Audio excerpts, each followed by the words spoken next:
জাকির ভাই, আপনার কাছে আমার একটা প্রশ্ন আছে।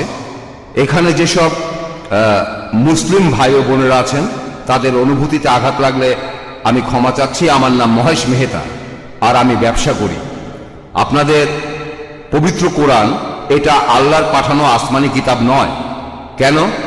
কারণ হলো, আগে যে তাওরাত, ইনজিল, জাবুর এসেছে, তাওরাত মুসার উপর নাজিল হয়েছিল, জাবুর দাউদের উপর নাজিল হয়েছিল, আর যিশুর উপর নাজিল হয়েছিল ইনজিল। এই কিতাবগুলো বিকৃত হয়ে গেছে। তিনটা কিতাবই আপনারা মুসলিমরা বলেন বইগুলো বিকৃত হয়ে গেছে। আর এছাড়াও আপনারা দেখবেন কোরআনে আহলে কিতাব বলে সম্বোধন করা হয়েছে ইহুদি ধর্মের অনুসারীদের আর খ্রিস্টানদেরকে। তাহলে যে বইটা মানে পবিত্র কোরআন আল্লাহ লিখেছেন, সেখানে তিনি বলবেন শ্রীকৃষ্ণের মতো, যেমন ভগবত গীতায় এটা করার এটা করো না। তাই এই কিতাবটা একজন মানুষই লিখেছে। এখানে 25 জন নবীর নাম আছে, সেগুলো বাইবেলেও আছে সবগুলো। এই নবীদের নামগুলোই কোরআনে আছে। তাই আমার মনে হয় যে আল্লাহ তো অনেক বড়, তিনি পুরো বিশ্ব ব্রহ্মাণ্ড বানিয়েছেন। তিনি কখনো এভাবে বলবেন না যে এরা ইহুদি বা এরা খ্রিস্টান, কারণ ইহুদি বা খ্রিস্টানরা তো তারই সৃষ্টি। আমার মনে হয় এই পবিত্র কোরআন কোনো মানুষই লিখেছে। এছাড়াও আমি আরেকটা প্রশ্ন করতে চাই। 1 মিনিট ভাই। হ্যাঁ, উনি আগে উত্তর দিক, তারপর আচ্ছা। আপনি আবার প্রশ্ন করুন। আচ্ছা ভাই, আপনি প্রশ্ন করলেন, আর সত্যি বলতে আমি মহেশ ভাইকে চিনি সেই 1991 সাল থেকে। হ্যাঁ, তিনি আইআরএফ থেকে মুসলিমদের চাইতেও বেশি ভিডিও ক্যাসেট নিয়েছেন। তাই আইআরএফ এ ভিডিও ক্যাসেট আর লিটারেচারের লিস্টে তার নামই সবার আগে আছে। মহেশ ভাই প্রশ্ন করলেন যে আগের আসমানি কিতাবগুলো কোরআন যেমন বলছে তাওরাত, জাবুর, ইনজিল দেওয়া হয়েছিল মুসাকে, দাউদকে আর যীশু খ্রিস্টকে, মুসলিমরা বলে এগুলো বিকৃত হয়ে গেছে। তাহলে পবিত্র কোরআনে যখন ইহুদিদের কথা বলা হয়েছে যে হে কিতাবীগণ, ইহুদি আর খ্রিস্টানরা যখন তাদের এভাবে সম্বোধন করা হচ্ছে, তাহলে কোরআনও কি কোনো মানুষ লিখেছে? ঠিক। আপনার প্রশ্নটা হলো ইহুদি আর খ্রিস্টানদের সম্পর্কে বলা হয়েছে কেন? আপনি যদি আমার আগের লেকচারটা শুনে থাকেন, is the Quran God's word, আপনি কি সেখানে ছিলেন? না, আমি সেখানে ছিলাম না। সেখানে আমি সব বিস্তারিতভাবে বলেছি, এখন আর সেগুলো রিপিট করব না। সেখানে বলেছি মানুষ কিভাবে অভিযোগ করে যে নবীজি নিজে এটা লিখেছেন, তিনি লিখেছেন, আর কেন লিখেছেন, ক্ষমতা বা অন্য কিছু ইত্যাদি। লেকচারটা ছিল 2 ঘন্টা, সেগুলো রিপিট করব না। তবে আপনার মূল প্রশ্নতে আসি। কোরআন বলছে যে হে কিতাবীগণ, তার মানে এর মানে দাঁড়াচ্ছে এই কোরআন লিখেছে একজন মানুষ। ভাই, কোরআন পড়লে দেখবেন, আর আপনি ঠিকই বলেছেন, কোরআনে 25 জন নবীর নাম বলা হয়েছে।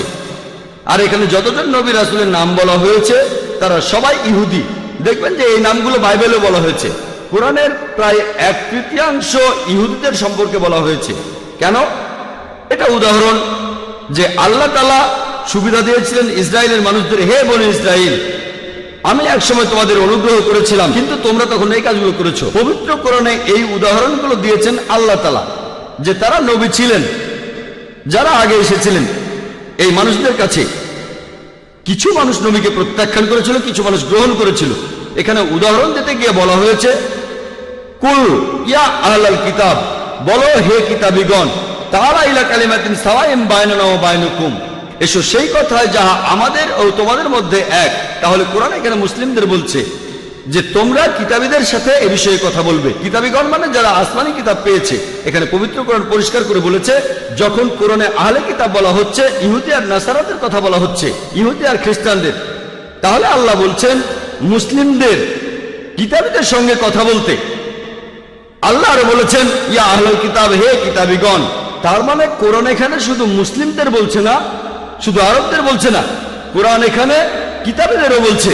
সেজন্যই আমি বলেছি যে এই সর্বশেষ চূড়ান্ত আসমানি কিতাব পবিত্র কোরআন, এটা শুধু মুসলিম বা আরবদের জন্য নাজিল হয়নি, নাজিল হয়েছে পুরো মানুষ জাতির জন্য। যদি এটা কোনো মানুষ লিখতো, যদি কোরআনে কোনো মানুষ লিখতো, আপনি যেটা বললেন, তাহলে আল্লাহ কখনোই বলতেন না যে যাও ইহুদি আর খ্রিস্টানদের বলো তাদের ধর্মগ্রন্থে এটা আছে। আর সেই সময়ে অনেক মানুষ এটা জানতো না যে অতীতে ইহুদি আর খ্রিস্টানদের কি হয়েছিল। যখন তারা চেক করলো, দেখা গেল সত্যি। এরপর কোরআনে অনেক ভবিষ্যৎবাণীও করা হয়েছে যে পৃথিবীতে ভবিষ্যতে কি ঘটবে। তাহলে এই সমস্ত কথা এগুলো কোনো মানুষ লিখতে পারে না। বিস্তারিত জানার জন্য আমার ভিডিও ক্যাসেট দেখেন, is the Quran God's word. আশা করি উত্তরটা পেয়েছেন। আরেকটা কথা বলবো, আমি 55টারও বেশি দেশে ভ্রমণ করেছি। আপনাদের কোরআন আর হাদিস মূর্তি পূজাকে নিষিদ্ধ করেছে। তবে আপনি অন্য ধর্মগুলো দেখেন, খ্রিস্টান ধর্ম অথবা ধরেন বৌদ্ধ ধর্ম, চাইনিজ ধর্ম, জৈন ধর্ম, অন্য সব ধর্মেই দেখবেন মূর্তি পূজা আছে। আপনারা মুসলিমরা পৃথিবীর সংখ্যার মাত্র 15 থেকে 20% হবেন সব মিলিয়ে, এটা শতকরা হিসাবে। তাহলে অন্যরা কি ভুল করছে? খ্রিস্টান ধর্মটা দেখেন, 1 মিনিট, যে কোনো অ্যাংলিকান চার্চ অথবা Russian orthodox, Greek orthodox, Catholic বা প্রোটেস্ট্যান্ট, চীনে দেখেন অনেক বড় মূর্তি ঈশ্বরের। তাহলে এরা সবাই ভুল? খুবই সুন্দর প্রশ্ন করলেন। তিনি বললেন পৃথিবীতে মুসলিম আনুমানিক 15 থেকে 20%, কেউ বলে 25%, সে যাই হোক, আপনি বললেন 15 থেকে 20%, আচ্ছা মেনে নিলাম। আপনি বললেন যে খ্রিস্টানরা তারা মূর্তি পূজা করে, আমিও একমত। আপনি বললেন যে বৌদ্ধরা বিশাল মূর্তি বানায়, তারা কি সবাই ভুল? ভাই, ইসলামের সংখ্যাগুরু হলে জেতা যায় না। ইসলামে সত্য সবার উপরে। বেশিরভাগ মানুষ এই কয়েকশো বছর আগেও মনে করত পৃথিবীর সমতল, বেশিরভাগ। এটা কি জানেন? কয়েকশো বছর আগেও বেশিরভাগ মানুষ মনে করত পৃথিবীর সমতল। পৃথিবী কি সমতল ভাই মহেশ? না না। তাহলে বেশিরভাগ মানুষেরও ভুল হতে পারে। ইসলাম ধর্মে আল্লাহ পবিত্র কোরআনে বলেছেন, সূরা ইসরার 81 নম্বর আয়াতে উল্লেখ করা হয়েছে, ওয়াকুল জাল হক ওয়া জাকাল বাতিল ইন্নাল বাতিলা কানা জাউকা। বলো, সত্য উপস্থিত হয়েছে, মিথ্যা বিলুপ্ত হয়েছে, কারণ মিথ্যা প্রকৃতিগত কারণে বিলুপ্ত হবে। সেজন্য ইসলাম ধর্মের সংখ্যাগুরু হলে জেতা যায় না। যদি আমেরিকা যান, সেখানে দেখবেন পর্নোগ্রাফি, এটা নিষিদ্ধ না। আপনি এটা বিশ্বাস করেন? না, অনেক ইউরোপিয়ান দেশে এটা দেখা যায়। পর্নোগ্রাফিতে বিশ্বাস করেন? না, আমি বিশ্বাস খুব করি না। ভালো, আপনি তো ভালো মানুষ, আপনাকে অভিনন্দন জানাই। কিন্তু পশ্চিমা বিশ্বের বেশিরভাগ মানুষই পর্নোগ্রাফিতে বিশ্বাস করে। আপনি কি এটা বিশ্বাস করেন? আপনি কি পর্নোগ্রাফি দেখবেন? খুব ভালো, ভালো ছেলে। দেখেন, আপনি সত্যের কাছাকাছি আছেন। সংখ্যাগুরু হলে জেতা যায় না। আপনি তখন বললেন যে খ্রিস্টান ধর্মে সবাই মূর্তি পূজা করে। খ্রিস্টান ধর্মে আসলে মূর্তি পূজা নেই, কিছু খ্রিস্টান মূর্তি পূজা করে, যেমন কিছু মুসলিম ভুল কাজ করে। যদি খ্রিস্টানদের বাইবেল পড়েন, আর আমিও নিশ্চিত যে আপনি বাইবেল পড়েছেন, বাইবেলে উল্লেখ করা আছে, বুক অব ডিউটেরোনমি 5 নম্বর অধ্যায়ের 7 থেকে 9 নম্বর অনুচ্ছেদে বলা হয়েছে, তোমরা আমার কোনো প্রতিমূর্তি তৈরি করবে না। মহান স্রষ্টা তিনি বলেছেন, ওল্ড টেস্টামেন্টে আছে, তোমরা আমার কোনো প্রতিমূর্তি তৈরি করবে না, কোনো কিছুই না যেটার সাথে মিল আছে আকাশমণ্ডলের কিছু, পৃথিবীর কিছু, অথবা পৃথিবীর নিচের কিছু। তোমরা তাদের সেবা করবে না, তাদের কাছে নতজানু হবে না, কারণ আমি তোমাদের ঈশ্বর এবং প্রভু খুবই প্রতিহিংসা পরায়ণ। এই কথা আবারও আছে বুক অব এক্সোডাস 20 নম্বর অধ্যায়ের 3 থেকে 5 অনুচ্ছেদে, যে তোমরা আমার কোনো প্রতিমূর্তি তৈরি করবে না, কোনো কিছুই না যার সাথে মিল আছে আকাশের কিছুর, পৃথিবীর কিছুর, অথবা পৃথিবীর নিচের কিছুর। তোমরা এদের সামনে নতজানু হবে না, সেবা করবে না, কারণ আমি তোমাদের ঈশ্বর এবং প্রভু খুবই প্রতিহিংসা পরায়ণ। তাহলে ওল্ড টেস্টামেন্ট অনুযায়ী মূর্তি পূজা নিষিদ্ধ কাজ। আর যীশু খ্রিস্ট নিজেই বলেছেন, এটা আছে গসপেল অফ ম্যাথিউ 5 নম্বর অধ্যায়ের 17 থেকে 20 অনুচ্ছেদে, মনে করো না আমি নবীদের আইন বাতিল করতে এসেছি, এগুলোকে বাতিল করতে আসিনি, পূরণ করতে এসেছি। তোমাদের মধ্যে যদি কেউ কোনো একটা আইন ভাঙে আর অন্য কেউ ভাঙতে বলে, সে তাহলে স্বর্গের রাজ্যে প্রবেশ করতে পারবে না। আর যে এই আইনগুলো মেনে চলবে, সে স্বর্গের রাজ্যে প্রবেশ করতে পারবে।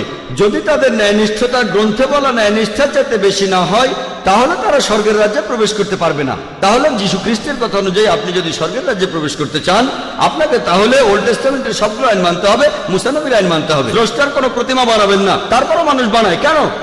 সব খ্রিস্টানরা কিন্তু বানায় না, প্রোটেস্ট্যান্টরা বানায় না। খ্রিস্টান ধর্ম সম্পর্কে আপনার জ্ঞান বেশ কম, আপনি এখনো ছাত্র। ক্যাথলিকরা এটা করে, তারা মূর্তি বানায়।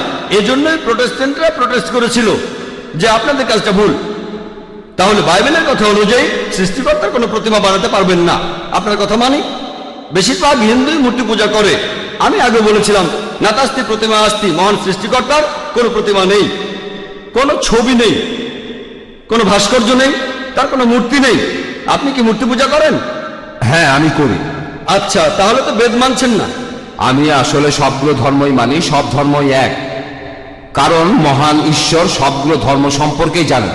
ভাই, আপনি যদি সবগুলো ধর্মই বিশ্বাস করেন, তার মানে আপনি অন্য ধর্ম পালন করছেন কিনা জানি না, তবে হিন্দু ধর্ম পালন করছেন না। আপনি হিন্দু ধর্ম পালন করছেন না। আমি আপনাকে বলি, ঈশ্বর তো ঘুমাচ্ছেন না, তিনি সবই জানেন।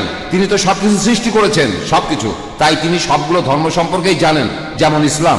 ভাই, আপনি একবারে একটা প্রশ্ন করেন, লম্বা লাইন দেখা যাচ্ছে, এই প্রশ্নটার উত্তর দিচ্ছি, এরপরে লাইনের পেছনে গিয়ে দাঁড়াবেন, তারপর সময় আসলে প্রশ্ন করবেন, ঠিক আছে? প্রশ্ন করেছেন যে ঈশ্বর কি ঘুমাচ্ছেন? আল্লাহ এই কথার উত্তর দিয়েছেন পবিত্র কোরআনে সূরা বাকারার 255 নম্বর আয়াতে উল্লেখ করা হয়েছে। আল্লাহ বলেছেন, আল্লাহু লা ইলাহা ইল্লা হুয়াল হাইয়ুল কাইয়ুম লা তাখুযুহু সিনাতুন ওয়ালা নাওম, যে আল্লাহ অবিনশ্বর, চিরস্থায়ী, তিনি কারো মুখাপেক্ষী নন, তার নিদ্রার প্রয়োজন হয় না, তন্দ্রা তাকে স্পর্শ করে না, বিশ্রামের প্রয়োজন হয় না। আমাদের ঘুমানোর প্রয়োজন হয়, আমাদের বিশ্রাম নেওয়ার প্রয়োজন হয়, আল্লাহ তাআলার ঘুমানোর প্রয়োজন হয় না। আল্লাহ তাআলা পবিত্র কোরআনে বলেছেন, তিনি যদি চাইতেন তাহলে পৃথিবীর প্রত্যেকটা মানুষকে বানাতে পারতেন মুসলিম হিসেবে, মুসলিম বানাতে পারতেন। আল্লাহর পক্ষে খুবই সোজা, শুধু কুন ফায়াকুন। তবে এই জীবনটা পরকালের জন্য পরীক্ষা। আল্লাহ আপনাকে পরীক্ষা করছেন, আমাকেও পরীক্ষা করছেন। আল্লাহ যদি চান আপনি আর কখনো মূর্তি পূজা করবেন না, তাহলে তো পরীক্ষাটা থাকলো না। পরীক্ষাটা হচ্ছে আল্লাহ আপনাকে কিছু আইন দিয়েছেন, এখন আপনি সেগুলো মানবেন কি মানবেন না। আপনি নাকি সবগুলো ধর্মই মানেন, কিন্তু আপনি তো হিন্দু ধর্ম মানছেন না, আপনি তো ইসলাম মানছেন না, আপনি তো খ্রিস্টান ধর্ম মানছেন না, শিখ ধর্ম মানছেন না, বৌদ্ধ ধর্ম মানছেন না। আমাকে এমন কোন কথা দেখান যেখানে ধর্মপট বলছে, বৌদ্ধ যে কোনো গ্রন্থ বলছে যে বুদ্ধ তার মূর্তি বানাতে বলেছেন। তিনি কখনোই বলেননি। বুদ্ধ কোথায় বলছেন? আগামীকাল ধরেন কোন মুসলিম যে নবীজি মুহাম্মদ সাল্লাল্লাহু আলাইহি সাল্লামের মূর্তি বানালো, সে যদি মূর্তি বানিয়ে তার পূজা করে, আমি বলবো সেটা ভুল। নবীজি কখনোই তার মূর্তি বানাতে বলেননি। এখন কিছু মানুষ যদি কোনো ভুল কাজ করে থাকে, হোক তারা সংখ্যালঘু বা সংখ্যাগুরু, সেটা তখন সত্যি হয়ে যায় না। গৌতম বুদ্ধ কখনোই তার মূর্তি বানাতে বলেননি।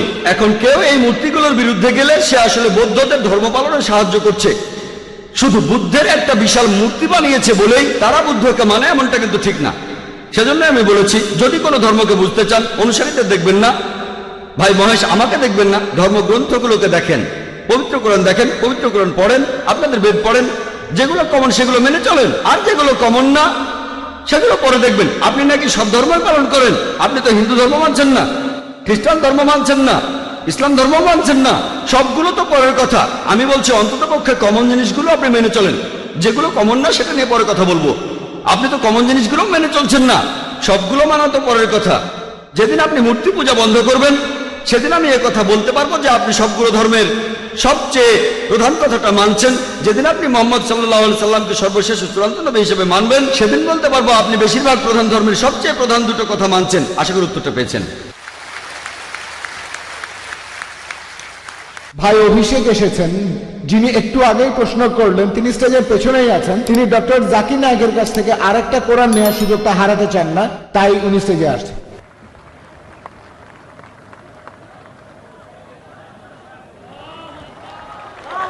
তাকবীর। উনি স্টেজের পেছনে এসে ভলান্টিয়ারদের কাছে প্রথমে বলেছিলেন, আর শুনে আমরা বললাম